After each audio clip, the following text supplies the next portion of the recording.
और तर्जुमान पंजाब हुकूमत मुसर्रत चीमा की जानिब से ट्वीट किया गया।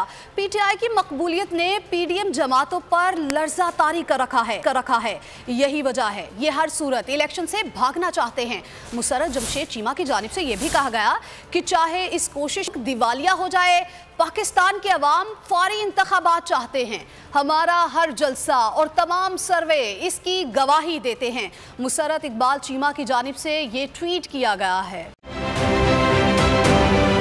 आप ये समझें, ये जो हक है ना, हक पे खड़े रहना और हक को बोलना, ये दूर से लगता है तन्हा हो गए लोग। आप खान साहब को देखें, तन्हा दिखाई देने, सारी जमातें मिलकर उनके खिलाफ हैं, लेकिन आज भी पाकिस्तान की आवाम उस हक की आवाज़ के पीछे जो है 80% से ज़्यादा आवाम उनके साथ है। सेम एग्जैक्टली इसी तरीके से बोल की कहानी है भाई। बिल्कुल अलग आपको तन्हा दिखाई देगा, हर जगह आपको खड़ा हुआ नजर आएगा, हटेगा नहीं किसी चीज़ से। और उसके साथ भी 80% आवाम अगर आज आप देखें तो उसे बोल दिख रही है।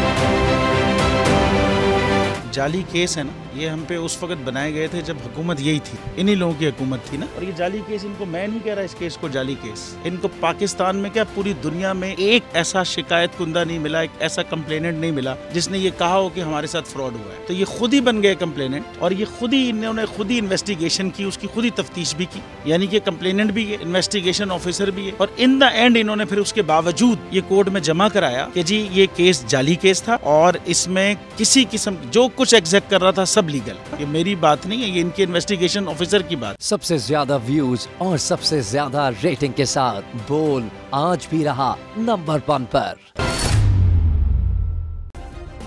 सब्सक्राइब करें और बेल दबाएं ताकि कोई खबर रह न जाए।